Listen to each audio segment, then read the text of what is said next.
凌晨3点，交警疯狂地给我打了66个电话。你的车在高速造成重大事故，请你立刻配合调查。听见这句话，我只觉得好笑。警察大哥，我科目3考了8次都没过，哪来的车？电话那头的声音却更加严肃，请你立刻来交警队核实身份。等我到了才发现，监控里开车的司机竟然和我长得一模一样。凌晨3点，我的手机一直在疯狂震动，我摸起来一看，一个陌生的号码已经给我打了65个电话，现在是第66个。我不耐烦地接通，喂，谁啊？大半夜的还让不让人睡觉了？电话那头传来一个严肃冰冷的声音：“父亲，对吗？我是交警队的。”闻言，我瞬间清醒了。是我，警察同志，有什么事吗？你名下是不是有一辆京 A 开头的黑色轿车？听到这，我只觉得荒谬。我没车啊，我科目3考了8次都没过，我这技术哪来的车啊？电话那头沉默了几秒，随后传来带着愤怒的：“父亲，我不管你有没有驾照，你名下的车在京承高速造成10车连环追尾，现场情况极其严重，你作为车主必须立刻马上到市交警大队配合调查。”我的心脏猛地一跳，10车连环追尾，我今晚一直在睡觉，怎么可能和这种事扯上关系？警察同志，你们是不是搞错了？我真的没有车，我连驾照都没有啊！我们核实过车辆信息，登记人就是你。父亲，我现在给你最后一次机会，立刻来朝阳路112号是交警大队，半小时内我们必须见到你的人，否则我们将采取强制措施。这句话后，电话就被挂断了。我愣愣地看着手机屏幕，脑海里一片空白。最终，我还是决定去交警队一趟，无论是恶作剧还是诈骗，我都要去了解一下真实情况。出了门后，我打了一辆网约车。半小时后，我到了交警队。交警队的门口站着一个警察，我走近后直接就被拦住了。来干什么的？我叫父亲，你们打电话让我来的。他上下打量了我一眼，随后通过对讲机说了几句。没多久，一个穿警服的中年男子就走了过来，径直站在我面前。父亲是吧？跟我来。说完，他转身就走，我紧紧地跟在他后面。到了一间审讯室，我坐在审讯室的椅子上，一个年轻警察走进来，递给了中年警察一个文件夹。王队，这是查到的新资料。说完，他就坐在了审讯室一旁的椅子上。中年警察点了点头，开始翻看资料。没多久，他就把资料放在了桌子上。自我介绍一下，我是王建国，处理这起事故的负责人。父亲，我再问你一遍，那辆车是不是你的？我立马就否认了。王警官，我发誓，我真的没有车，我连驾照都没有。王建国冷笑了一声，把一份文件推到我面前。我拿起来一看，是一份车辆登记信息的复印件，上面的登记人就是我，身份证号和住址分毫不差。这是怎么回事啊？我没办过这些证件啊！王建国冷冷地盯着我。这话应该我问你，如果你没有驾照，也没有买过车的话，你怎么解释这个？说着，他直接站起身，走到了墙边的显示屏旁，按下一个按钮后，一段监控视频开始播放。是今晚11点半的高速公路监控，一辆黑色轿车在高速上强行变道，导致后方的货车紧急刹车，从而发生了连环追尾。我看着那堪比灾难片的监控录像，只觉得胃里一阵翻滚。王建国关掉录像，死死地盯着我。这就是你的车造成的，司机肇事后逃逸，车被我们找到了，而且我们在监控里截到了司机的脸。说完，他就按了另一个按钮，是收费站的监控特写。那辆车正在通过 ETC 通道，驾驶座上的那张脸正对着监控，拍得清清楚楚。我盯着那张脸，只觉得浑身发冷，因为那张脸和我一模一样。王建国重新坐在我对面的椅子上，声音冰冷。现在你还想说什么？我不敢置信地摇了摇头。这不是我，这不是我。然而那个年轻警察却嗤笑一声：“高清监控拍得清清楚楚，你还说不是你？当我们瞎了吗？”王建国抬手制止了他：“小林，不要带着情绪审讯。”那个林警官悻悻地点了点头，不再说话。王建国把目光重新放在我身上，从文件夹里拿出了一份合同，递给了我。父亲，我们查过了，这辆车是3个月前用你的身份证全款购买的，购车合同上有你本人的签名。我翻到最后一页，合同末尾的签名确实和我的一样。这不可能！我3个月前在准备一个项目，天天加班，我根本没时间去买车。你的意思是有人冒充你？我像抓住了救命稻草一样，连连点头。一定是有人冒充我。你的意思是有人长得跟你一模一样，知道你所有的个人信息，还能伪造你的签名？听见王建国的话，我瞬间愣住了。这世界上真的会有这么一个人存在吗？王建国看着我，眼里全都是怀疑。父亲，我干了20年交警，什么样的司机都见过，编的理由一个比一个离谱，但你这个是我听过最烂的。他的话像一盆冰水从我头顶浇下来，我瞬间就急了。我说的都是真的，你们可以去查，可以查我的驾校记录，可以查我今天晚上的行踪，可以查我的银行流水。等我说完，王建国才缓缓开口：“我们当然会查，但在你提供能推翻这些证据的证明之前，你就是第一嫌疑人，你必须待在这里。另外，你需要交出你的手机。”我愣住了，但看着他坚定的眼神，我知道这件事没有商量的余地。从口袋里掏出手机后，王建国接了过去。林警官走了过来，给我戴上了手铐。我被带到了一个很小的房间，整个房间里只有一张床和一张桌子。坐在床上，我仍然觉得这一切并不真实。我是独生子，没有什么双胞胎哥哥或弟弟。可除了这种可能外，世界上真的会有长得那么像的2个人吗？就连疤痕的位置也一模一样。我想给女朋友柳如烟打个电话，告诉她我出事了，但我现在什么都做不了，只能躺在床上。时间1分1秒的过去，不知道过了多久，门被打开了。王建国面色凝重地走了进来，递给了我一张打印纸。这是我们刚查到的，你的银行流水。我接过那张打印纸，仔细查看， 3个月前，有一笔50万的款项从我的储蓄卡里转了出去，收款方是一家汽车销售公司，就是卖那辆肇事车的公司。看见这笔支出，我立马拼命的摇头，这根本就不可能，我卡里连5万都没有，怎么可能花50万买一辆车？这笔钱是从一个海外账户转进你的卡里，操作的 IP 地址就在你家附近的咖啡馆，时间是3个月前的周6下午。我拼命回忆那一天发生的事，试图洗清自己的嫌疑。我有不在场证明，那天我们公司团建，我根本不在那个咖啡馆。这件事我们会去核实，但现在又多了一条对你不利的证据。父亲，事情可能比交通事故更复杂，你很可能涉及洗钱。我抓着自己的头发，感觉自己已经要疯了。我真的什么都不知道。王建国叹了口气，你现在说什么都没用，我们需要的是能证明你清白的证据。说完，他转身就准备离开，我连忙拉住他。王警官，能不能让我给我女朋友打个电话？他犹豫了一下，最终拿出了他的手机，拨通了我报的号码。电话响了几声，接通了。喂，是谁呀？听到柳如烟声音的那一刻，我的眼眶瞬间就红了。如烟，是我。柳如烟的声音立刻警觉起来。父亲，你怎么用别人的手机给我打电话？你的手机呢？我努力让自己的声音听起来平静一点。如烟，我出事了，现在我在交警队。随后，我把自己今天晚上经历的一切全都说了一遍。然而电话那头却是长久的沉默。就在我怀疑电话是不是被挂断了的时候，柳如烟终于开口了：“父亲，你在外面是不是瞒着我什么事？父亲，你在外面是不是瞒着我什么事？”听见这句话，我只觉得被泼了一盆冷水。他的话像一根针扎进我的心脏。你什么意思？什么叫我瞒着你？我被人陷害了，你听不明白吗？柳如烟冷笑了一声：“长得一模一样的人，用你的身份证买车，还用你的银行卡付钱。父亲，这种情节，你觉得我会信吗？”如烟，你不信我？柳如烟的声音里满是怒火。你让我怎么信你？父亲，我们在一起3年，我怎么不知道你竟然还有50万？你是不是背着我做了什么见不得人的事？那笔钱不是我的，是有人打到我。然而我话还没说完，就被柳如烟不耐烦地打断了。别再编了，我不想听。等你想好怎么跟我说实话了，再联系我吧。说完，电话就被挂断了。王建国从我手里拿回手机，脸上没什么表情。好好休息，有什么进展我会通知你的。铁门再次关上，我坐回床上，感觉全身的力气都被抽空。接下来的24小时是地狱般的煎熬。我被反复的审问，除了王建国，还有很多其他的警察。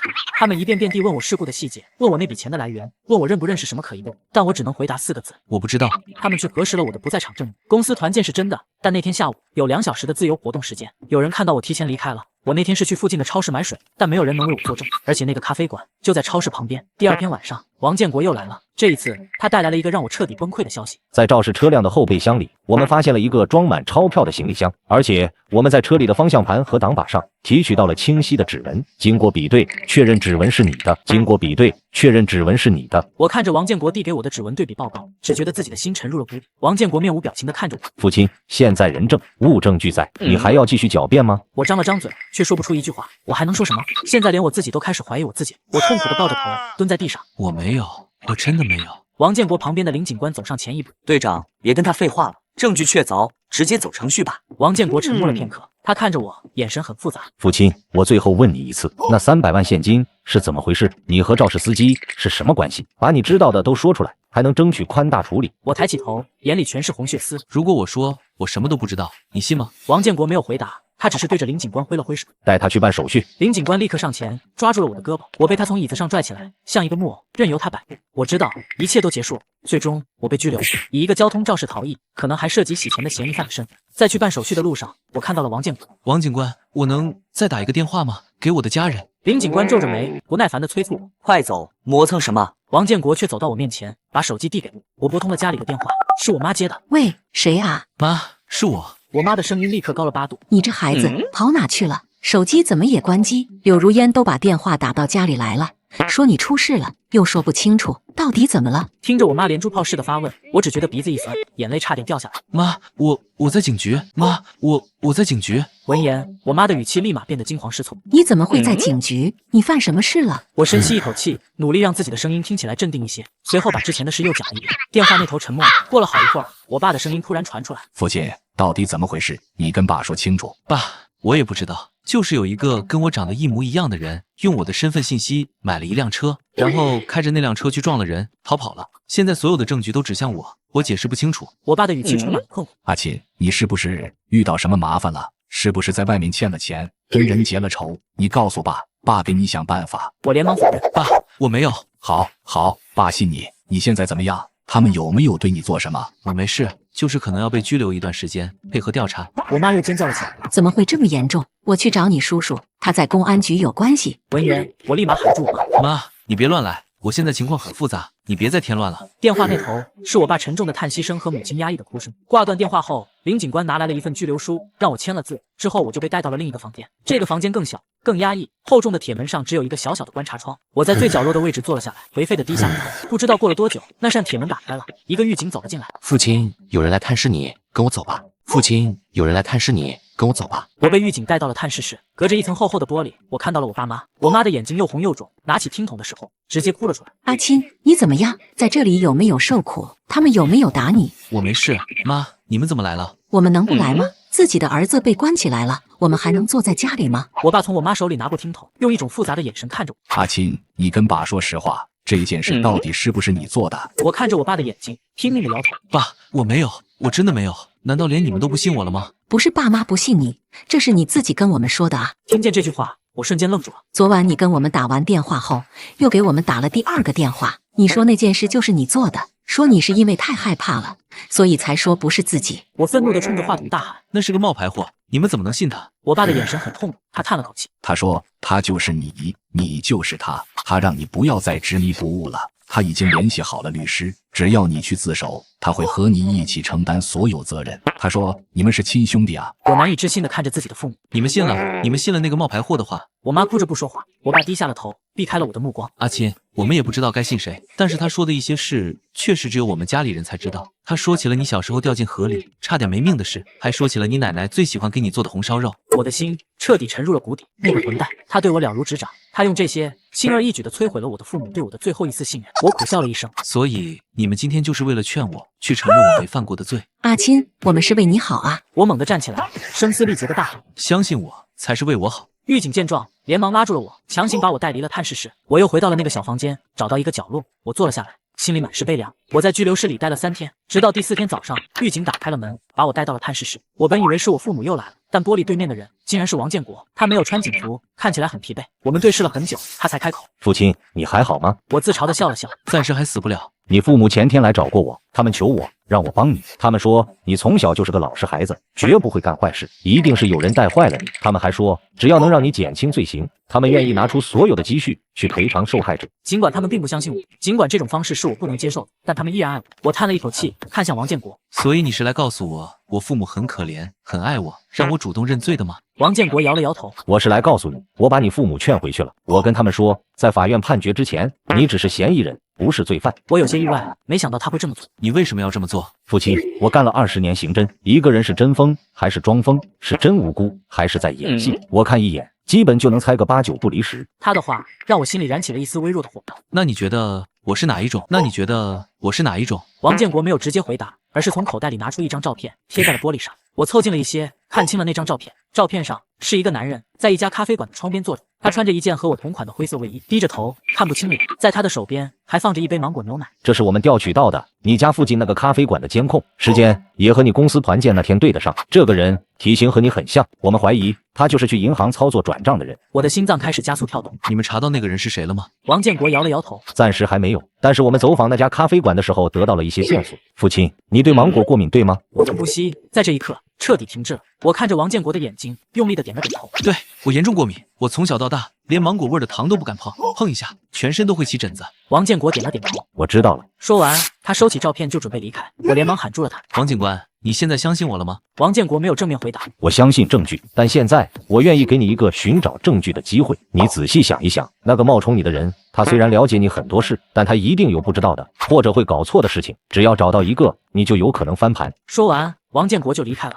我看着他离去的背影，整个人像被注入了新的力量。我闭上眼睛，强迫自己冷静下来，把所有的事情从头到尾仔仔细细地梳理一遍。这个人知道我很多事情，这些里面有一些是公共的信息，但还有一些是绝对的隐私，尤其是童年记忆，这些除了我父母没人知道。就在我百思不得其解的时候，一个人突然从我脑子里冒了出来，我的表哥秦守。秦守是一个在我生命中出现过又消失了很久的，父母在他很小的时候就离异了，谁也不想要他。在我上小学4年级那年，他被送到了我家住了1年，那一年是我童年记忆里最不舒服的一年。我能感觉到他看向我时，眼神里隐藏不住的嫉妒。给我留下最深刻的印象的是我10岁生日那天，我爸给我买了个游戏机，我当时兴奋极了，连睡觉都抱着。但第2天，那台游戏机就不见了，我妈把家里翻了个底朝天，也没找到。最后，邻居家的一个小孩承认是他偷的，他爸妈带着他来道了歉，还赔了钱，那件事就那么过去了。但在邻居小孩被他爸妈教训的时候，我看见了站在人群后的秦守，他的脸上挂着笑，满脸的得意。后来我上初中后，秦守就出去打工了，我们渐渐断了联系。最后一次听到他的消息是5、6年前，听说在南方的一个城市混得不怎么样。再后来，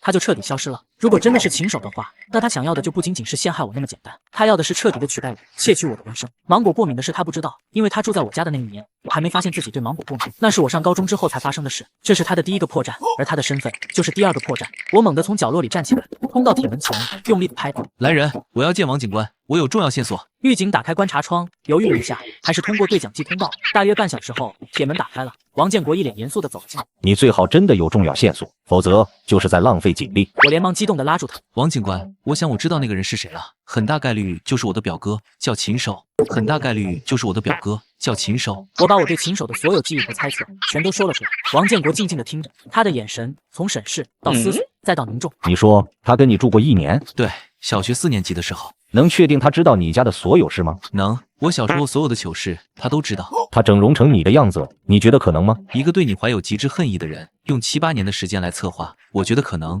王建国沉默了，他在判断我这番话的可信度。这听起来像一个故事，但这是一个值得去查的故事。父亲，你还记得秦守的户籍信息吗？不记得了，但我妈肯定知道，毕竟他是我大姨的儿子。王建国点了点头。这件事我们会立刻去查，但案子查清之前，你依然是第一嫌疑人。我的心又凉了半截，但下一秒，王建国就告诉了我一个好消息。不过我会去申请，让你取保候审。听到这，我激动得不敢相信自己的耳朵。王建国拉住了激动的我，语气异常严厉。但是你给我记住了，不准离开本市，手机必须24小时开机。我们会对你进行定位，也不准接触任何与本案相关的人员，尤其是你的那个表哥。如果你违反了任何一条，或者我们发现你在撒谎，我会亲手把你抓回来。我用力地点了点头，我全明白。王建国深深地看了我一眼，然后转身离开了。那天下午，我签了一大堆文件。傍晚的时候，我走出了拘留所的大门，我打了一辆车，回到了自己的家。我知道那里很可能已经被别人占据，但我必须回去，因为那是我的战场。出租车停在我家楼下，看着熟悉的单元门，我的心情无比复杂。我深吸一口气，走了进去。电梯停在我家所在的楼层，我走到门口，拿出钥匙开了门。客厅里亮着灯，但没有人，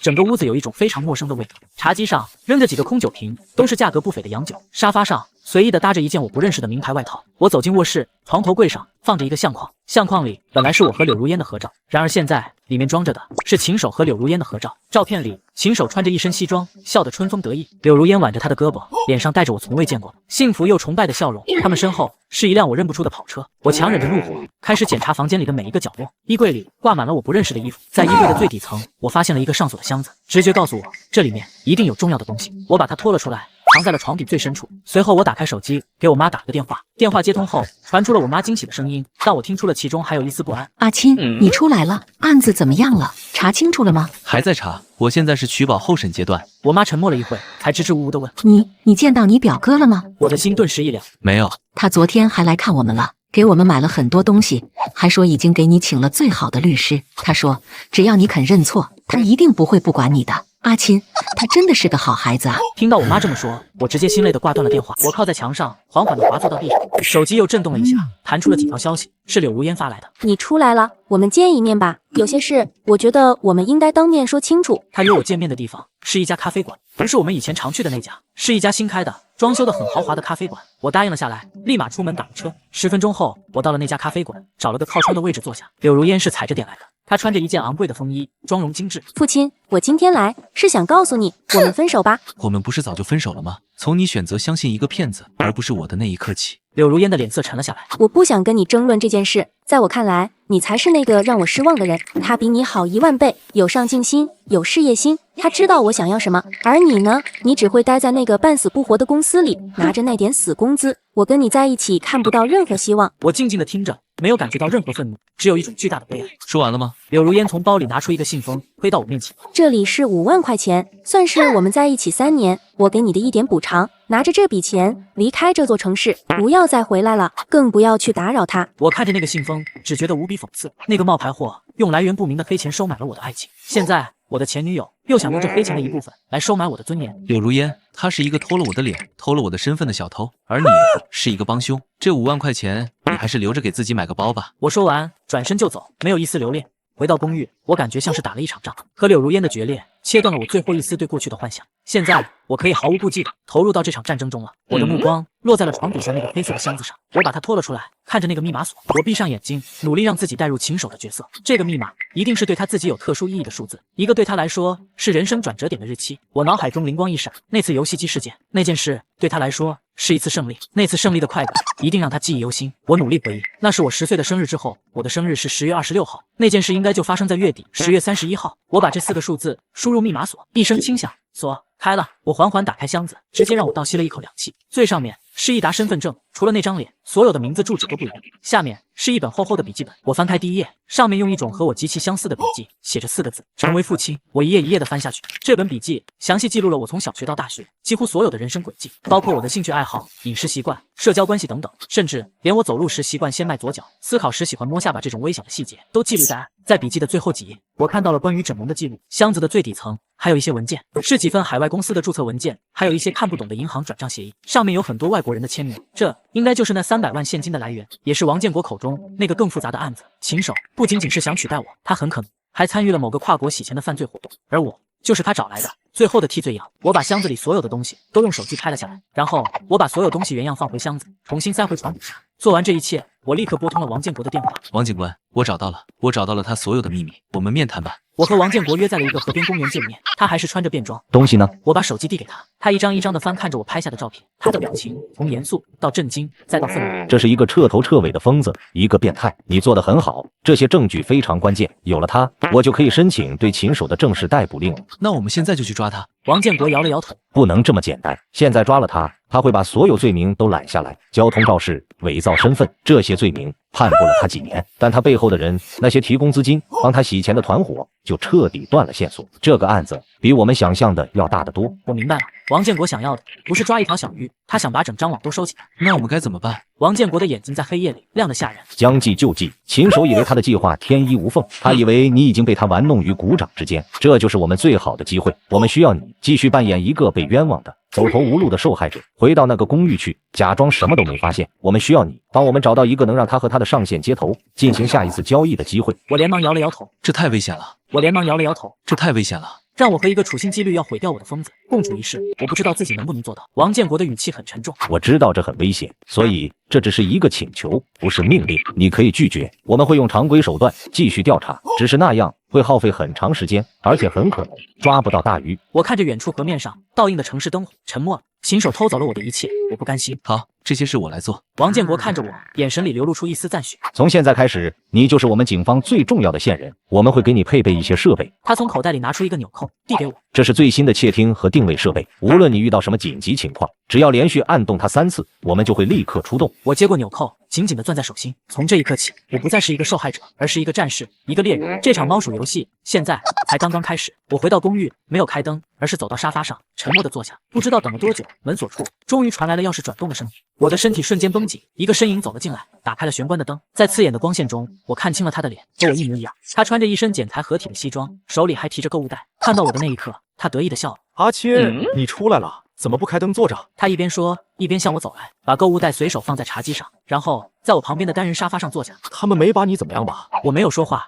只是低下头，避开了他的目光。没什么。秦手似乎很满意我的反应，他叹了口气。都跟你说了，让你早点承认，你非要硬扛，白白在里面受了几天罪，何必呢？都跟你说了，让你早点承认，你非要硬扛，白白在里面受了几天罪，何必呢？他站起身，从购物袋里拿出一个盒子，里面是一块名贵的手表，送给你的，就当是哥给你压压惊。我心里冷笑，直接拒绝了。我不要。他也没有生气，把手表自然地戴在了自己手腕上。阿钦，我知道你现在心里有怨气，你觉得是我害了你，但你有没有想过，我这也是在帮你？我抬起头，皱着眉看着他。你这是什么意思？秦手拍了拍我的肩膀，声音里满是自得。你看看你以前过的什么日子，住着破公寓，挤着破地铁，拿着那点死工资，而现在一切都不一样了。他站起身，张开双臂，环视着这个被他弄得乌烟瘴气的家。你看，这才叫生活，这才应该是父亲该有的人生。以前的你配不上父亲这个名字，现在让我来帮你，活成一个真正的人上人。我假装害怕地看着他。那追尾的事怎么办？他转过身，走到了我身边。我已经给你请了全中国最好的律师，只要你一口咬定那天晚上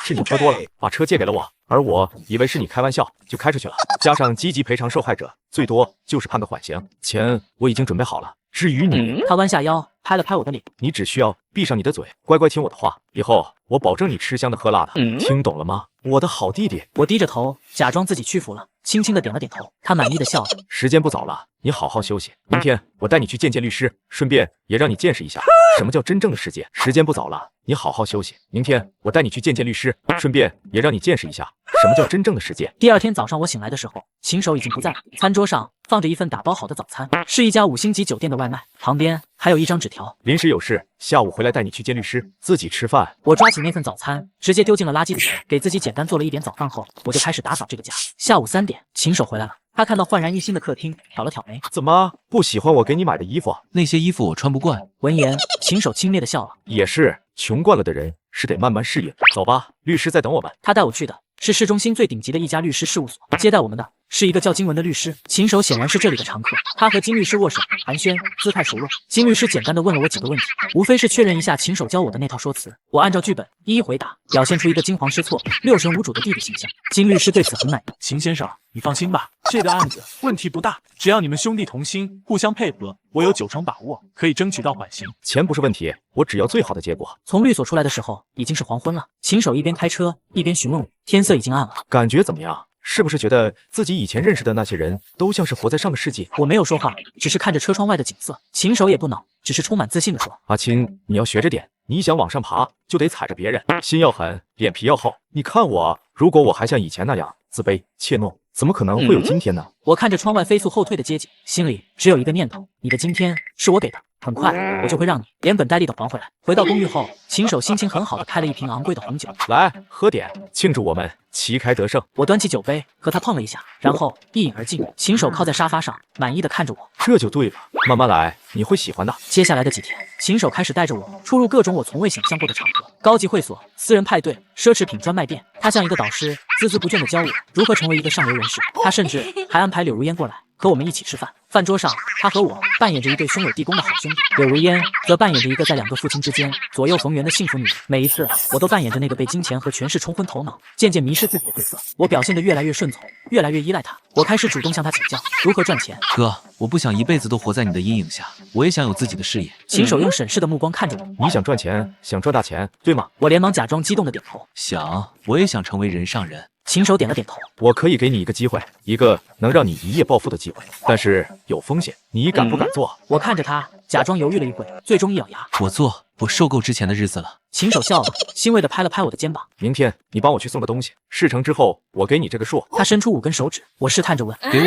50万？他摇了摇头。不是500万。他摇了摇头。不是500万。我的呼吸变得急促，眼睛死死地盯着他的手。真的给我500万吗？只是让我送个东西就可以了。秦守很满意我的反应，只是送个东西。我连忙追问，语气里充满了急不可待。送什么？送到哪？秦守的眼神瞬间冷了下来。不该问的别问，你只需要按照我说的做。我立刻低下头，做出惶恐的样子。我知道了，哥。他从抽屉里拿出一张房卡，丢在桌上。明天下午3点去凯悦酒店3208房，把那个箱子交给房间里的人。他指了指墙角一个黑色的手提箱，记住，把东西交给他，拿了钱立刻走人，不要跟他说任何废话，脸上最好也做点伪装，明白吗？我立马点了点头，明白。但是钱呢？秦守站起身，拍了拍我的肩膀。对方会给你一个箱子，钱在里面，到手之后直接拿回来，我来处理。阿青，这是哥给你的第1个考验，办好了，以后有的是这种机会。办砸了。他没有说下去，但他的眼神已经说明了一切。我连忙拍着胸脯保证，我一定办好。他点了点头，走出了书房。我走到墙角，试着提了一下那个箱子，很有分量，里面装的应该就是那300万现金。秦守让我去做的是一次洗钱的交易。他终于把他的狐狸尾巴露了出来。我拿出手机，走进卫生间，打开水龙头，让水声盖住我的声音。然后我给王建国发了一条短信：明天下午茶，凯悦酒店3208，我请客。发送成功后，我立马删除了短信。时间很快就到了第2天，我一整天都表现得坐立不安，完美的诠释了一个即将第1次做大事的菜鸟形象。秦守一直在暗中观察我，他似乎对我的状态很满意。下午2点，我换上了一身不起眼的黑色运动服，戴上了帽子和口罩。哥，我去了。秦守坐在沙发上，漫不经心地回答：去吧，记住我说的话，机灵点。我点了点头，提起那个沉重的箱子，走出了门。1楼的街边停着一辆不起眼的轿车，我知道那是王建国的车，但我没有看那辆车，而是转身走到路边，打了一辆车去凯悦酒店。我从后视镜里看到那辆黑色的轿车不远不近地跟了上来，一张无形的大网已经悄然张开，而我就是那个最关键的诱饵。半小时后，出租车在凯悦酒店门口停下，我提着箱子走进了金碧辉煌的大堂。我很快就找到了3208房间，我抬起手按下了门铃，门很快就开了。开门的是一个穿着浴袍的外国人，他看了我一眼，又看了看我手里的箱子，侧身让我进去。我走进去之后，才看见里面还坐着一个人。他看到我，立马站了起来。东西带来了。我点了点头，把箱子放在了茶几上，打开，里面是一捆捆码放整齐的现金。那个男人走过来，拿起一捆钱，用验钞机过了一遍。没问题，那边箱子里是你的东西。他指了指沙发上的另一个一模一样的箱子。我走过去，刚准备去拿，他却又突然拦住了我。等一下，把你的口罩摘下来，老板要验货。等一下，把你的口罩摘下来，老板要验货。我的血液在这一瞬间几乎凝固。那个男人的眼神像2把手术刀，要将我的伪装一层层剥开。那个外国人也抱起了胳膊，饶有兴趣地看着我，像在看一出好戏。我的大脑一片空白，如果摘了，我的脸就会暴露在他们面前；但是不摘的话，我现在可能就走不出这个房间。就在这时，我突然意识到一件事，我现在和秦守是一样的脸，我就是他，他就是我。于是我抬起手，摘掉了口罩，我的脸完完全全的暴露在他们面前。那个男人死死地盯着我的脸，目光中满是审视。我没有说话，只是皱起眉头，表现出被冒犯的一丝不悦。终于，他点了点头，眼神里的审视变成了公事公办的冷漠。你可以走了，记得拿上你的东西。我走到沙发前，弯腰提起了那个箱子，随后转过身，开始往门口走。我能感觉到他们的目光落在我的后背上。终于，我走出了房间，门在我身后关上了。我用尽浑身力气走进了电梯，才放心的靠在电梯里，大口大口的喘气。整理了一下衣服后，我重新戴上了口罩，之后走出了电梯。我提着500万现金回到了公寓，秦守还坐在沙发上，还是那个姿势。我把箱子放在地上，走到了他面前。哥，我回来了。我的声音带着一丝颤抖，是真的后怕。秦守显然很满意我这种没见过世面的样子。顺利吗？还行，就是他们让我把口罩摘了，说要验货。秦守听到这句话，没有丝毫的意外。摘了就摘了，我们的脸就是最好的通行证，他们没为难你吧？我摇了摇头，没有。看了我的脸后，他们就把箱子给我了。把箱子打开我看看。我蹲下身，打开了箱子，满满一箱子，全是崭新的钞票。秦守看了一眼，就失去了兴趣。他对我招了招手，我连忙站起身，走到他面前。他从自己的钱包里拿出了一沓钱，塞进了我手里。拿着去买点自己喜欢的东西，就当是哥给你的零花钱。我拿着那些钱，连忙装作受宠若惊的样子。谢谢哥，这也太多了。秦守笑得无比亲密。你的眼界要放开一点，跟着我好好干，以后钱对你来说就是一个数字。说着，他拍了拍我的脸。行了，把箱子放我房间去。我点了点头，提着那个箱子跟在他身后走进了卧室。他接过箱子，塞在了床底，和我上次发现的箱子塞在了一起。晚上，我趁秦守洗澡的时候，再次给王建国发了信息。下午茶很成功，对方验了脸，新的蛋糕藏在老地方。发完后，我立马删除了信息。我知道秦守现在已经完全信任我了，他已经把我当成了他最忠诚的，也是最廉价的工具。接下来就是收网的时候了。第二天，我接到了一个陌生的电话，但我知道是王建国打来的。喂，是父亲吗？你有个快递到了，下来拿一下。这是我们约好的暗号。我没买东西啊，你是不是搞错了？没错啊，就是花园小区3栋8单元啊。那好吧，我下来。我挂了电话，跟客厅里坐着玩手机的秦守说：“哥，我下去拿个快递。”秦守头都没抬，只对我挥了挥手。我下了楼，楼下停着一辆快递车，王建国戴着帽子和口罩，穿着快递的制服，坐在车上。我走近，他立马递给我一个快递。你的东西，大鱼，准备咬钩了，做好最后的准备。你的东西，大鱼，准备咬钩了，做好最后的准备。我点了点头，转身上了楼。回到公寓后，我直接拆开了快递盒，里面是一份报纸。秦守看了一眼，不解地问：“怎么是一份报纸？”我摇了摇头，随手把报纸扔在了桌子上。可能是广告一类的推广吧。说完，我就走进厨房去准备午饭了。这是计划的一部分，我要让这份报纸以一种最自然的方式出现在秦守面前。秦守这个人极度自负，但也极度多疑。如果我直接把消息告诉他，他一定会怀疑；但如果是他自己发现的，那效果就完全不一样了。吃午饭的时候，秦守的手机响了，他去阳台接电话，声音压得很低，听不清在说什么。但看他脸上的表情，我估计这也是王建国计划的一部分。打完电话后，秦守脸色难看的回到了桌子边，随手拿起那份报纸开始翻看。突然，他的动作停下了，目光死死地盯着报纸的其中一个版面。那是一个很小的新闻，甚至没有正文，只有一个标题和一张黑白照片。警方重拳出击，斩断多条地下钱庄洗钱链。新闻配的照片是堆积如山的现金和几个打上马赛克的背影，其中一个背影穿着一件浴袍，和昨天我在酒店见到的那个外国人身形一模一样。秦守把报纸狠狠地摔在桌子上，脸色铁青。我立马装作被吓了一跳的样子。怎么了哥？怎么生这么大火？他没有理我，而是站起身，在客厅里焦躁地来回读。过了很久，他才停下脚步，死死地盯着我。阿钦，出事了，我们必须立刻离开这里。阿钦，出事了，我们必须立刻离开这里。我的脸上满是茫然和恐惧。哥，发生了什么？怎么突然要走啊？警察不是说缓刑吗？但秦守根本不理我，而是直接冲进了卧室，把那2个黑色的手提箱拎了出来。别问了，想活命就跟我走。他把一个箱子塞到我手里，随后就开始疯狂地收拾东西。他拉开衣柜，把那些昂贵的衣服胡乱地塞进行李箱，但很快他就停下了。他终于意识到这些东西都带不走，他的人生，他偷来的人生也带不走。秦守冷着脸冲进了书房，拿出了那本日记，死死地盯着。过来一会，他拿出打火机，点燃了那本日记，随后就把燃烧的笔记本扔进了金属的垃圾桶里，再也没有看一眼。他抓起另一个手提箱，拉着我就往外走。哥，我们的东西……他直接对我怒吼：“都不要了，钱才是最重要的。有了钱，我们去哪都能重新开始。”我们走到玄关，就在秦守伸手准备开门的时候，门铃突然响了，秦守的身体瞬间僵住了，他脸上的血色退得一干二净。我心里也一紧，难道是王建国他们提前行动了？但是不对啊，如果是警察的话，现在已经冲进来了。等了片刻，门外才响起了一个声音：“是我，柳如烟。”秦守的眼神闪过一丝烦躁和厌恶，他通过猫眼往外看了一眼，确实是柳如烟。她打扮的花枝招展，手里还提着一个蛋糕壶。开门啊，父亲，我买了你最喜欢吃的黑森林蛋糕。秦守转过头，示意我不要出声，他不想在这个节骨眼上被这个女人缠住。父亲，你在家吗？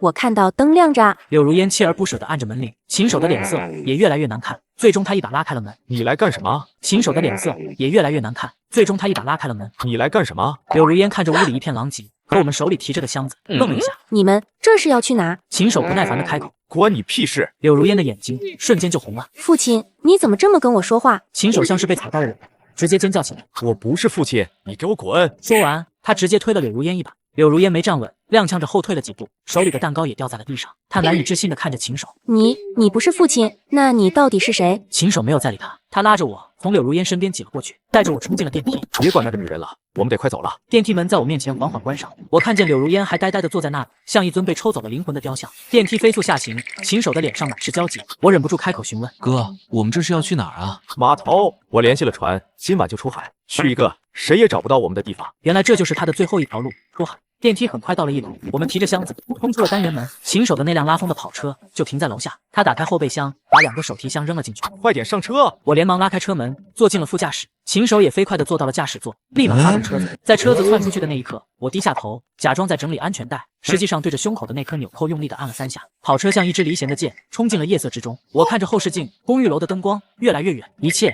都该结束了。跑车在深夜的街道上疾驰，秦守把油门踩到了底，车窗外的街景变成了一道道模糊的光带。我坐在副驾驶上，一言不发，只是死死地抓着安全带，脸上是恰到好处的惊恐。秦守坐在驾驶座，突然大笑起来：“一群蠢货，想抓到我没那么容易。”我被他的笑声吓了一跳，他像是这才注意到我，立马转过头看着我：“父亲，我问你，你现在怕不怕？”我连忙用力地点了点头：“怕。”秦守又大笑起来：“怕就对了，这个世界就是这么刺激，要么你在顶端看风景，要么你在地狱里挣扎，没有中间路可走。”随后，他就像所有穷途末路的罪犯一样，开始了他的独白。他开始抱怨，开始控诉。你知道我小时候最恨你什么吗？我没有回答，但是秦守并不在意，自顾自地说了下去。我恨你，明明那么笨，那么普通，却什么都有，有爸妈疼，有新衣服穿，有游戏机玩，而我呢，我像一条狗一样被他们踢来踢去，寄人篱下，看人脸色。凭什么？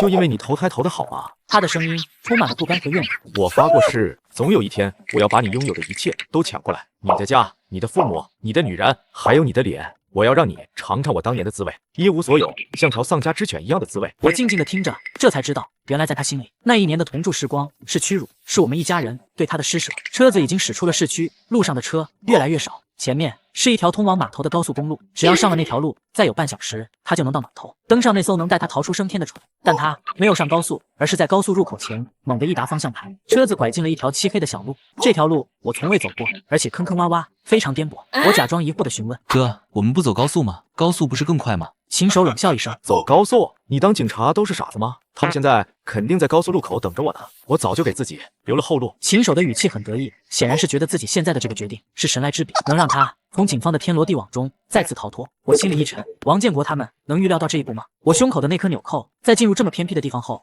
还能起作用吗？小路两旁是荒芜的田野和废弃的厂房，这里是城市的边缘，是被遗忘的角落，也是罪恶滋生的温床。车子又开了10几分钟，最终在一栋巨大的废弃的水泥厂前停下。这里死一般的寂静，只有风声呜呜的吹过。秦守熄了火，他下了车，从后备箱里拖出那2个装满罪恶的箱子。下车，跟我来。我跟着下车，声音里充满了不安。哥，我们来这里干什么？等人，这里才是我们真正的上船地点。他拖着箱子走向水泥厂的大门，那扇铁门锈迹斑斑。他从口袋里拿出一把钥匙，打开了门上的大锁。他走了进去，我也跟了进去。工厂内部巨大而空旷，地上积了一层厚厚的灰尘。秦手把箱子放在地上，走到工厂中央，抬起手腕，看了看那块名贵的手表。还有10分钟，我们的新生活就要来了。他在等他的船，也在等他的末日。我站在他身后不远处，我能感觉到我的背后有无数双眼睛正在注视着这里。10分钟像一个世纪那么漫长。秦手显得越来越焦躁，他不停地看表，不停地望向工厂外那片漆黑的水域，但是什么都没有，没有船的灯光，也没有马达的轰鸣。他的额头上渗出了细密的汗珠。该死，接应的人怎么还没来？他那套完美的逃跑计划似乎也出现了偏差。秦手开始在工厂里不停地走动，整个人显得越来越焦躁。突然，他转过身，目光怀疑地看着我。父亲，你是不是有什么事瞒着我？我看着他那张惊慌失措的脸，直接笑了出来。没错，秦手，你猜对了，我确实有事瞒着你。你等的那艘船永远都不会来了。秦手猛地抓住我的手腕，死死地盯着我。你说什么？我平静地看着他，一字一句清晰地说：我说，秦手，你的游戏结束了，认输吧。就在我话音落下的那一刻，工厂四周上百盏探照灯同时亮起，瞬间将这里照得如同白昼。刺眼的光芒让秦手下意识地松开了抓住我的手。王建国的声音通过扩音器传来，响彻了整个工厂。不许动！警察，你已经被包围了。四面八方都是手持机枪的特警，黑洞洞的枪口全都对准了工厂中央的秦手。秦手放下了手，他看着这天罗地网，看着我平静的脸，他那张因为震惊而扭曲的脸，慢慢的变成了一种绝望的狞笑。好啊，父亲，我的好弟弟，原来是你出卖了我。他猛地从怀里掏出了一把闪着寒光的刀，朝我扑了过来。我就算是死，也要拉着你一起；我就算是死，也要拉着你一起。看着秦手的动作，我一点也没有闪躲，甚至连眼睛都没眨，我只是平静的看着他，看着他和我一样的那张脸。一声枪响，秦手痛哭着倒了下去，他捂着自己的手腕，在地上不停的翻滚。特警们一拥而上，将他死死的按在地上，冰冷的手铐铐住了他的双手，也铐住了他偷来的人生。一切都结束了。王建国快步向我走，他脱下自己的外套披在我的肩上。没事了，父亲，都结束了，我们赢了。我点了点头，转头看着被警察押走的秦手，他没有再挣扎，整个人都软了下来。经过我身边时，他抬起了头。为什么？我到底哪里不如你？我看着他，看着这个到死都不明白自己错在哪里的可怜人，我终于问出了那个埋藏在我心底多年的问题。秦手，你还记得我10岁生日时那台游戏机吗？他愣住了，眼神里闪过一丝慌乱。我当然记得，被邻居家的孩子偷走了，你爸妈还去给人家赔礼道歉，真是窝囊。不是他偷的，是你，我看见了。秦手的身体猛地一震，不可置信地看着我。你什么意思啊？我平静地和秦手对视。我说，我看见了，我看见你把游戏机藏在了他家的柴火堆里，也看见了，当他被他爸爸打的时候，你在人群后面笑。秦手的脸色瞬间变得惨白。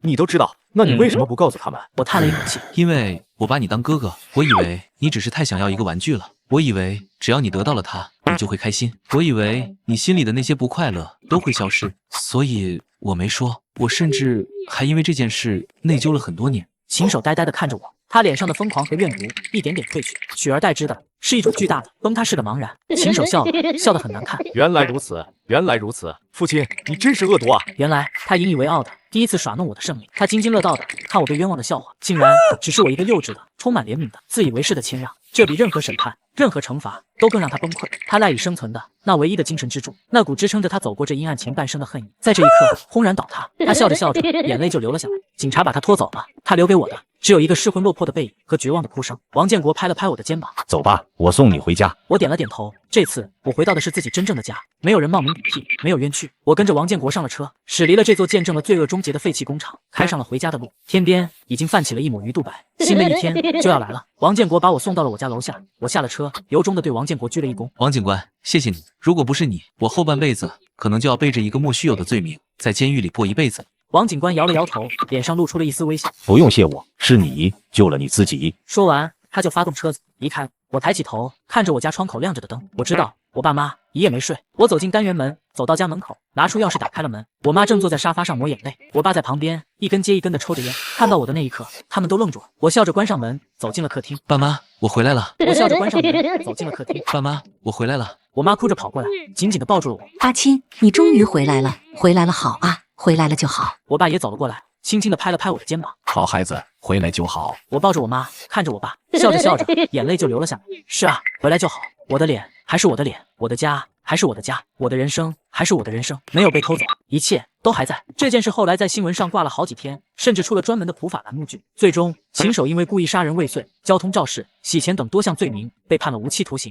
他背后的那个跨国犯罪团伙也被彻底端断，他再也不能翻起任何浪花了。我的人生终于完全的属于我自己。至于柳如烟，据说在看到新闻后大病了一场，病好了后，他给我打过几次电话，发过很多信息，我一个都没接，一条都没回。在他选择金钱而不是我的那一刻，我们之间就已经彻彻底底的结束了。我的生活渐渐回到了正轨。我搬了家，还换了份工作，生活在慢慢的变好。而曾经的那些日子，对我来说就像是做了一场噩梦。偶尔我也会去驾校练车，但是我的科目3还是一直没有过。教练看见我，依然绕着走。一个晴朗的下午，我坐在河边的长椅上，阳光暖暖的照在身上。手机响了一声，我拿出来看了一眼，是一条新闻推送。新闻的标题是：我市警方成功破获特大跨国洗钱案，卧底英雄身份成谜。我笑了笑，关掉了手机。我看着波光粼粼的河面，水里倒映着我的脸，清晰真实。你好，父亲，欢迎回家。